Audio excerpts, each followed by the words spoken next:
Azat Ziyaddinov degəç mənə ən birinci olub mənim göz aldığıma Tübənkama şəhəri gəlib basa. Tübənkama indiyə şəhər, Neftiximiya baş qalası deyib aytırız. Amma lakin anda da ruhi dünya anda da bizim xalq yaşayır.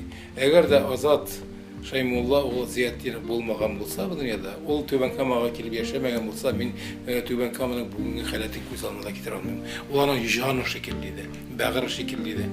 Ben Tübənkamağa qaytqaç da en birinçilerden bulup, onun bilen iştirakçıga dileydim, onun bilen iştirakçını izleydim.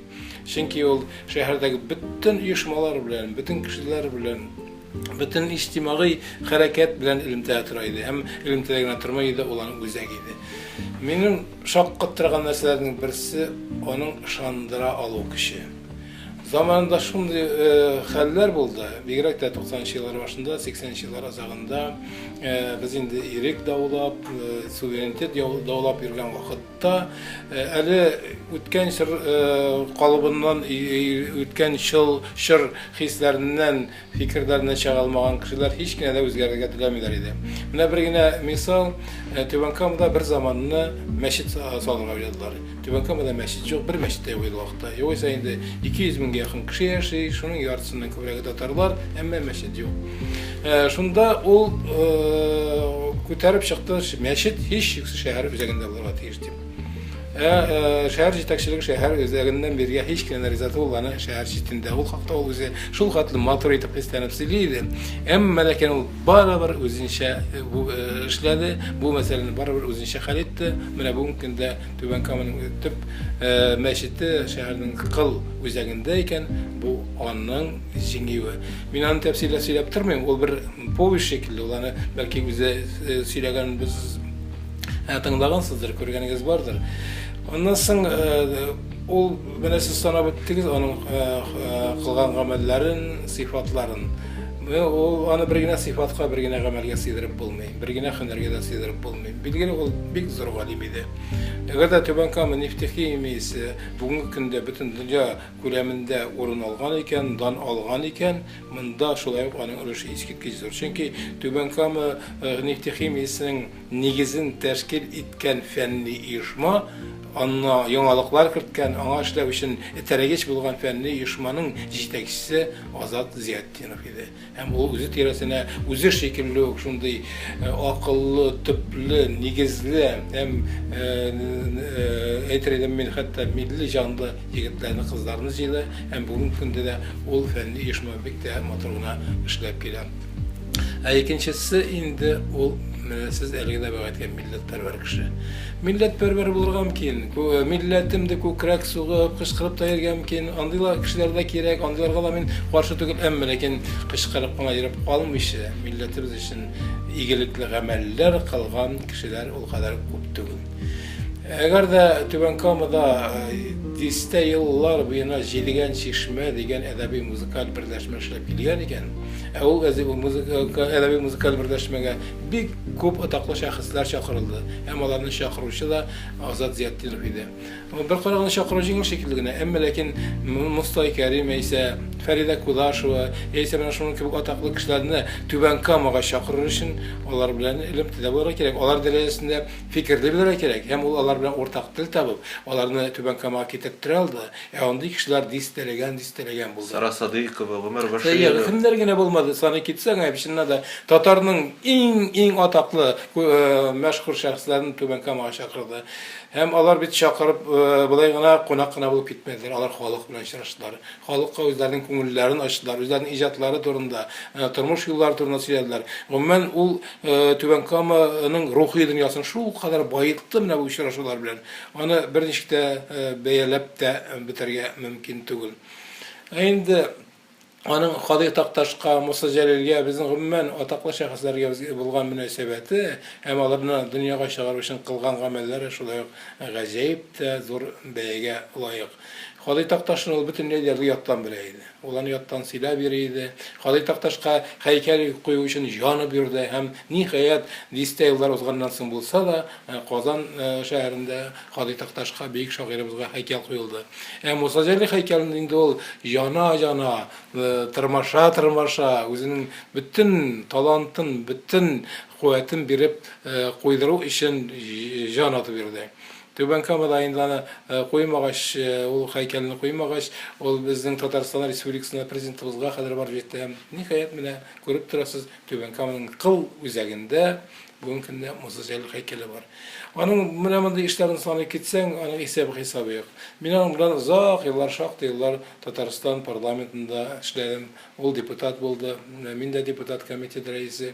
Һәм һәрбер утырышта, комитеттың утырышы булсынмы, дәүләт советы утырышы булсынмы, аның үз сүзен әйтмичә калган чагы булмады.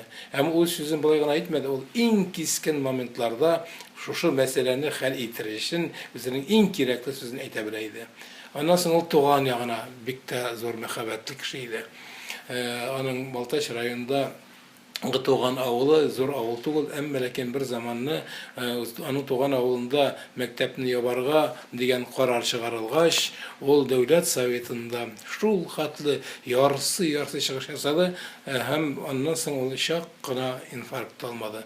Мин аны хәтердәм, шушы чыгышыннан соң ул тәнәфескә чыккач, минем бүлмәгә кереп, без анда чәй эчеп утырганда йөрәген тотып утырды, бик авыр хәлдә иде. Ул менә шундый хис кешесе, акыл кешесе, милләтпәрвәр кеше, иманлы кеше, кыйбласы туры булган кеше. Аны кайсы яктан гына әйтсәң дә, бары тик аның асыл сыйфатларын санарга була. Аның гаиләсе белән мин таныш, улы белән таныш. Алар да шундый бер юлдан бара торган кешеләр. Ул үз гаиләсеннән кечкенә генә татар дәүләте ясаган кеше. Без бит әле сөйлибез, менә без суверенитет турында декларация игълан иттек, татар телен дәүләт теле дип игълан иттек, әмма ләкин аларны тормышка ашырып бетерә алганыбыз юк дип. Гаилә ул кечкенә генә дәүләт. Бу турыда инде бик күпләр әйткән. Һәр кем әгәр дә үзенең шушы кечкенә генә дәүләтендә, менә шушы суверенитетны, бәйсезлекне, телебезне дәүләт теле дәрәҗәсенә күтәрүне булдыра ала икән, шуны җыела безнең милләтебез дә, республикабызда бәйсез булыр иде, туган телебездә дәүләт теле булыр иде. Аның малае да, улы да, кызы да менә дигән татарча сөйләшә, татарның тарихында, әдәбиятында, мәдәниятында, сәнгатендә белә. Менә ул яктан караганда да ул безгә шундый зур мирас калдырып китте. Билгеле инде турыдан-туры ул минем васиятым шушылай, шушыны эшләгез дип әйтеп калдырмады. Әмма ләкин аның төп васияты минемчә милләтебезне саклагыз. Телебезне саклагыз, гореф-гадәтләребезне, йолаларыбызны саклагыз, бийек шәхесләребезне хөрмәт итегез, онытмагыз, аларны пропагандагыз, дөньяга чыгарыгыз, Татарстанны дөнья мәйданына чыгарыгыз. Ул турыда ул бик еш кына әйтә иде. Без үз казаныбызда кайныйбыз, ансы да кирәк, безнең казаныбыз кайнап торырга тиеш. Әмма ләкин безнең дөнья белергә тиеш. Дөнья белер өчен билгеле игелекле зур гамәлләр кылырга кирәк һәм үзебезнең атаклы шәхесләребезне дөньяга чыгарырга кирәк дип атыйды. Менә юкка гына ул бит инде атаклы шәхесләр тирәсендә йөрмәде, юкка гына аларны Түбән Камага да, соңра Казанга да чакыргандыр. Һәм аннары менә әлеге дә баягы гаилә мәсьәләсе. Гаилә милләтнең төп нигез ташы, төп нигезе дип әйтә иде ул вакытта. Әгәр дә без гаиләбездә милли рухны булдыра алабыз икән, милләтебездә шулай милли рухлы булачак. Аннан соң ул һәр вакыт әйтә иде, туган телебезне, милли мәктәбебезне саклыйк, үстерик дип әйтә иде. Һәм аның соңгы утырышларда әйткән сүзләре, менә кайберләр әйтә, татар мәктәбенә ата-аналар үзләренең балаларын җибәрми дип. Моның төп сәбәпләре бар. Әгәр дә без татар мәктәбенә ата-аналар үзләренең балаларын җибәрергә укытырга теләсәләр, монда һич шиксез тиешле шартлар булырга тиеш. Ул инде менә дигән бинада булырга тиеш, анда бассейннарда булырга тиеш, аның җиһазлары да заманча булырга тиеш. Һәм монда бик тә әзерлекле укытучылар утырырга тиеш, һәм монда тәрбия мәсьәләсе югары дәрәҗәдә булырга тиеш. Инде кыска гына бер сүз белән әйткәндә, берничә сүз белән әйткәндә, ул милләтебезне саклагыз дип безгә васият итеп калдырды. Бүгенге көндә иң беренче эш итеп мин инде әдәбият кешесе буларак, сәнгать кешесе буларак аның бөтен кылган эшләре турында бер истәлек китабы чыгарыр идем. Аның турында мин дә яза алам, башкалар да яза ала. Аны бит белгән кешеләр бик күп, аның белән аралашкан кешеләр бик күп. Бу эшне эшләү артык кыен да түгел, кемдер алынырга тиеш. Минемчә, бәлки аның улы алыныр, бәлки кызы алыныр, бәлки хәләл җибете, бәлки дуслары бу эшкә тотыныр. Әгәр дә бу эшне әзерлиләр икән, мин үземнең кулымнан килгән кадәр аны дөньяга чыгару өчен гамәлләр кылыр идем. Аннан соң аның үзенең дә язган әсәрләре бик күп. Аның менә дигән шигырьләре бар, poemaları var. Onun Mine degan makaleleri var, engemeleri var. Mine alarını toplap ayrım bir kitap etip çıkargalar. Umumen onu ismini belirleştirip öyle devam ettirdi bildiğim ben gelecekte de hiç şeksiz nindiler bir medeniyet yurtuna, ise medeniyet uyuşmasına, ise megarip uyuşmasına, ise fenli uyuşmağa onun ismin birge gerek. Meyrektanın Toğan yağında, Baltaş yağında, Tübenkama'da hem Kazan'da.